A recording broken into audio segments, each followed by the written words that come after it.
"I'm sorry, but your son's case is too complex for our standard coverage." The words sliced through the hospital corridor like a scalpel, cutting deeper than any medical instrument could. In the sterile fluorescent light, a mother's tears glistened as she clutched a stack of denied insurance forms in one hand and her son's small fingers in the other. 8-year-old Tommy, wrapped in his worn Iron Man pajamas, didn't understand the technical terms being thrown around, but he knew what defeat looked like in his mother's eyes. The pediatric oncology ward of Metro General had seen its share of heartbreak. But this was different. Staff members pretended to shuffle papers at their stations, unable to watch another family being crushed by bureaucracy. Through the window, morning sunlight cast long shadows across the corridor, highlighting the contrast between the colorful superhero murals on the walls and the grave faces of the medical team.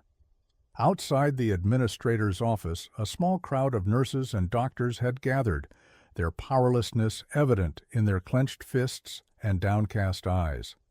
What nobody noticed was the figure who had stopped at the end of the hallway, his designer sunglasses catching the fluorescent glare. Robert Downey Jr. had come for a routine charity visit, but destiny had other plans. As he watched the scene unfold, his hands instinctively tightened around the handle of his briefcase. In that moment, he wasn't just an actor who played a superhero. He was about to become one in real life. The insurance administrator's voice carried the practiced detachment of someone who had delivered bad news countless times before.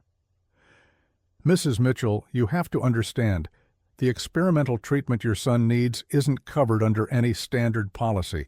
The cost alone would be—" He shuffled through papers, avoiding the desperate mother's eyes. Tommy squeezed his Iron Man action figure tighter, its arc reactor still glowing faintly despite years of love and play. The boy's own chest rose and fell with the labored breathing that had become all too familiar to the hospital staff. Through the office window, a nurse wiped away tears as she organized files that didn't need organizing. Dr. Reynolds, Tommy's oncologist, stood with his fists clenched behind his back, medical ethics and human empathy waging a silent war in his mind. He knew the treatment could save the boy's life. He had seen it work before in cases just like Tommy's. But without insurance approval, his hands were tied by the same system he had sworn to serve. "The cost?"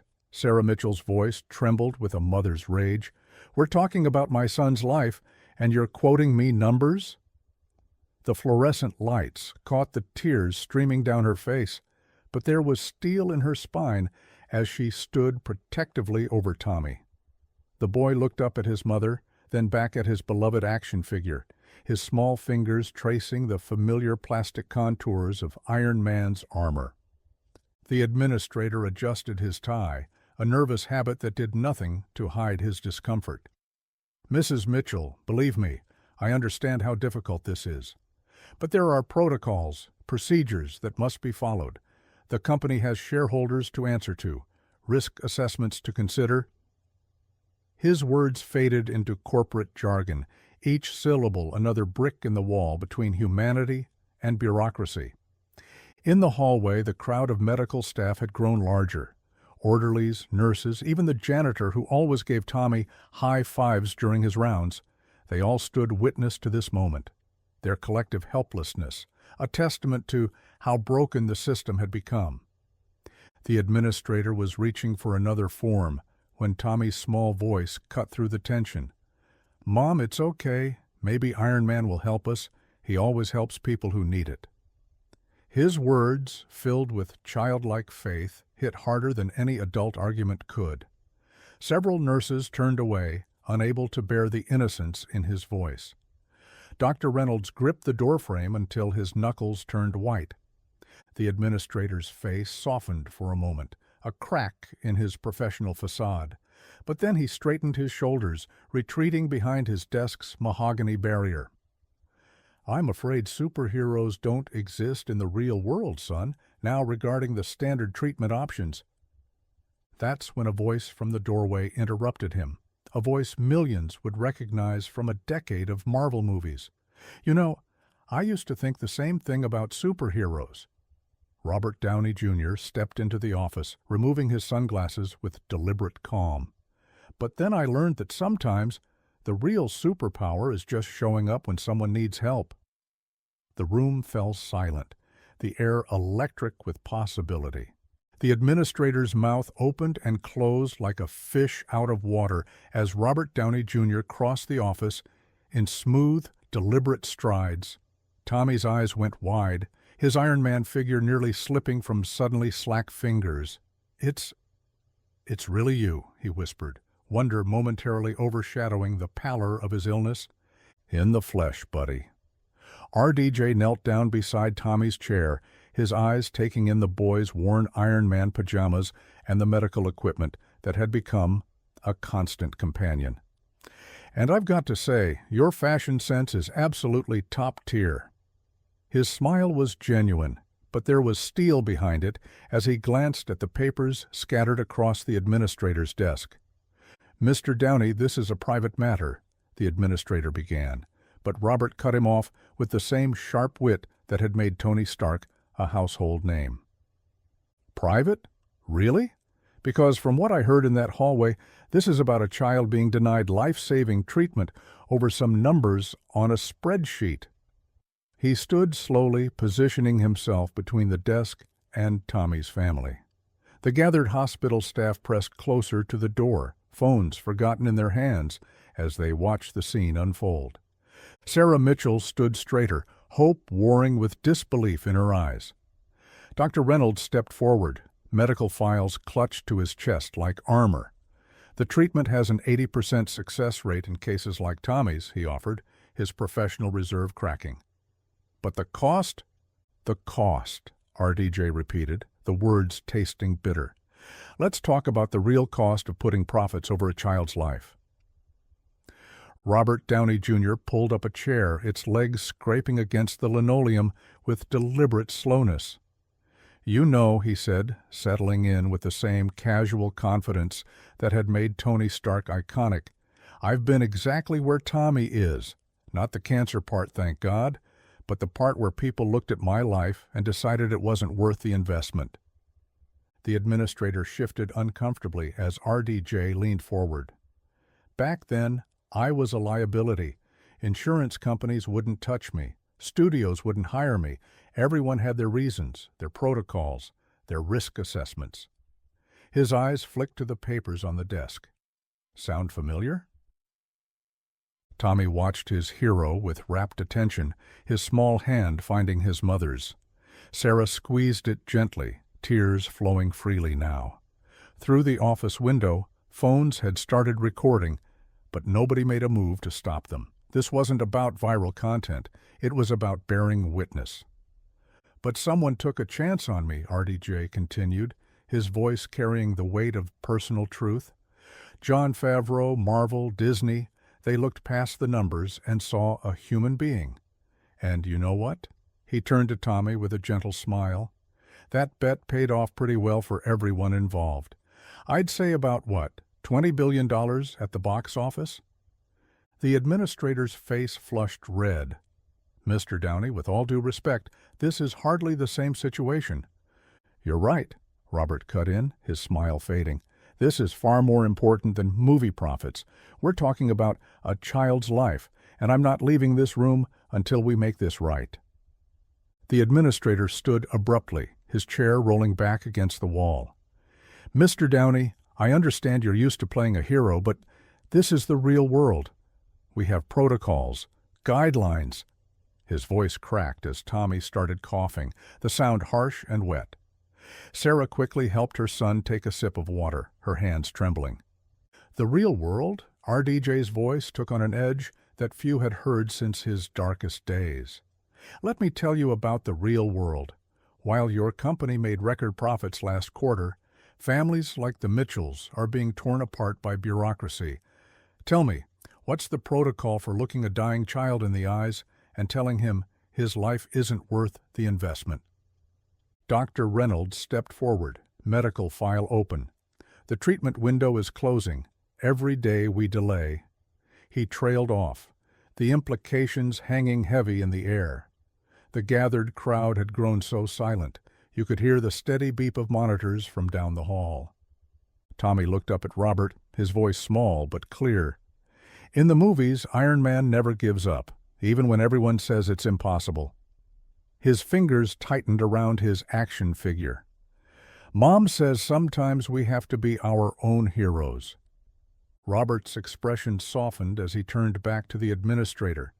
"You have two choices right now. You can be the person who signed the paper that denied this treatment, or you can be the person who helped save a child's life. Trust me," he added, decades of hard-won wisdom in his voice. "I know which one sleeps better at night." The administrator's hands hovered over his keyboard, corporate certainty warring with human conscience. The next words out of his mouth would change everything. "I'm sorry, but my hands are tied." The administrator's words fell like stones in the silence. "If I approve this, I could lose my job. There are procedures, protocols. Then I'll make it easy for you." Robert Downey Jr. pulled out his phone, his fingers moving with purpose. "Jarvis, connect me to my financial team." He winked at Tommy, who managed a weak smile at the reference. "I'm authorizing a complete coverage of all treatment costs for Thomas Mitchell, effective immediately. Full medical coverage, no limitations." The administrator's jaw dropped. "Mr. Downey, this could run into millions—" "You know what's funny?" RDJ interrupted, his voice carrying that signature Tony Stark blend of casual confidence and steel. "I spent more than this on cars I never drove and houses I barely visited. But this?" He gestured to Tommy, who was watching the scene unfold with wide eyes. "This is the best investment I've ever made." Dr. Reynolds stepped forward, hope warring with professional caution. "The treatment needs to begin immediately for the best chances of success. We'd need official documentation, payment guarantees." Robert was already pulling out his black card. "Call the treatment facility. Now whatever they need, whatever it costs."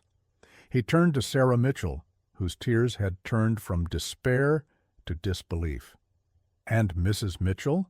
This includes any lost wages, travel expenses, accommodation, everything. A mother's place is with her child, not worrying about bills." The room erupted in a chaos of movement. "Nurses rushed to make calls, doctor." Reynolds barked orders into his phone, and the administrator sat frozen, watching as his carefully maintained system crumbled before real human power. Tommy tugged at Robert's sleeve, his voice barely a whisper. "Are you really going to help us, like Iron Man would?" The hope in his eyes was almost too much to bear, a child's faith in heroes made flesh in this sterile hospital room. Robert knelt down to Tommy's level, his carefully maintained celebrity facade cracking to reveal something raw and real. "You know what, kid? Iron Man is just a character I played. But what I learned from him, what you helped me remember today, is that sometimes being a hero just means having the power to help and using it." Sarah Mitchell collapsed into a nearby chair, years of stress and fear finally breaking through. A nurse rushed to her side while Robert continued speaking, his voice carrying clearly through the crowded room. "My team will have the paperwork done within the hour. Dr. Reynolds, I want him prepped for transfer to the treatment facility today. Price is no object. We're getting him the best care available." The administrator, still reeling, found his voice. This isn't how things are done. The approval process alone." "You're right," Robert interrupted, standing to his full height. "This isn't how things are done. This is how things should be done." He turned to address the room at large, where phones were still recording every word. No parent should have to beg for their child's life. No doctor should have to fight insurance companies instead of diseases. And no child, his voice caught slightly, should ever have to hope for a superhero to save them from a broken system. The administrator stared at his computer screen, then at the faces surrounding him. The hopeful mother, the determined doctors, the small boy whose life hung in the balance, and the movie star who had just shattered every corporate protocol. His fingers hovered over the keyboard before he suddenly pushed his chair back. "You know what? I have children too." His voice shook as he stood up.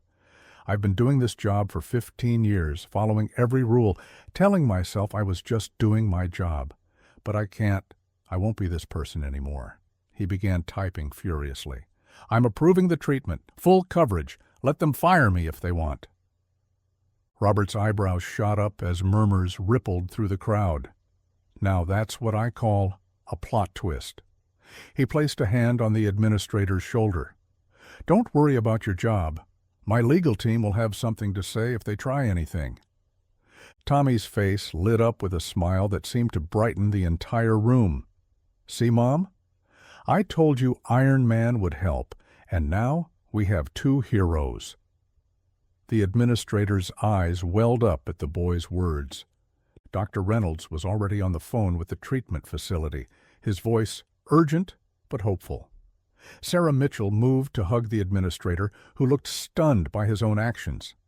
The gathered hospital staff erupted in applause, the sound echoing down the corridors like a wave of change. Robert watched it all unfold, his expression softening as he saw Tommy clutching his Iron Man figure. "Hey, kid," he said quietly, "want to hear a secret? Sometimes the real superpower is just remembering our humanity." Within hours, the hospital corridors buzzed with purposeful energy. Dr. Reynolds coordinated with the treatment facility's top specialists, while nurses prepared Tommy for transfer.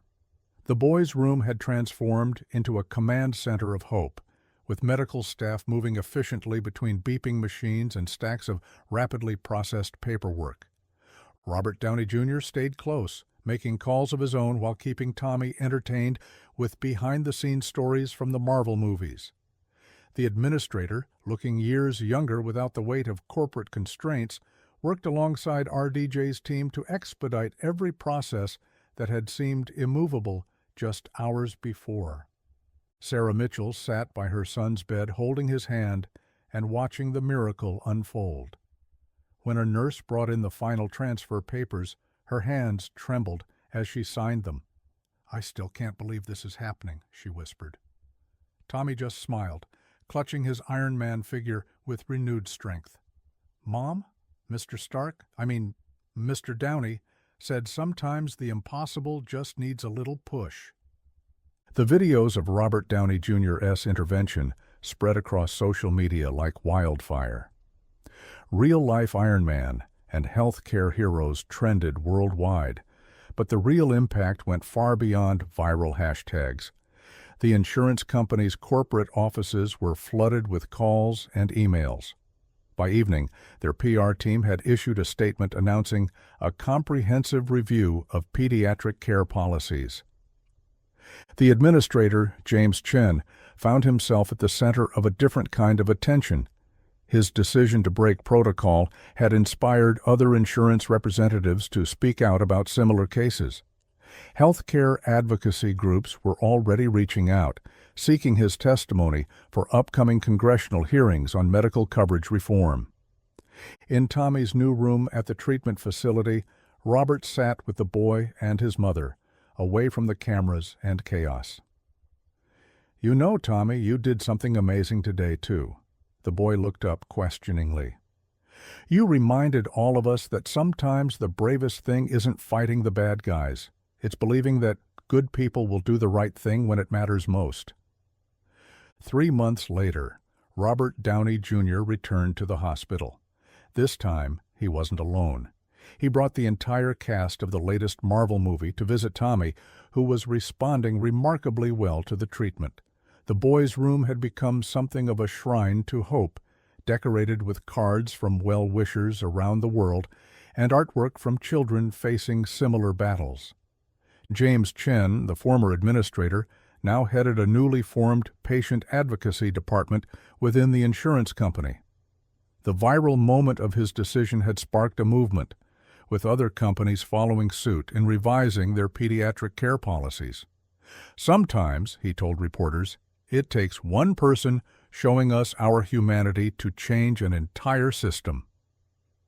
But perhaps the most profound change was visible in Tommy's latest scan results, posted proudly on his wall next to his cherished Iron Man figure. The real superpower, Tommy explained to visitors, with the wisdom of a child who had seen both darkness and light, isn't having lots of money or wearing a cool suit. It's remembering that everyone has the power to be someone's hero.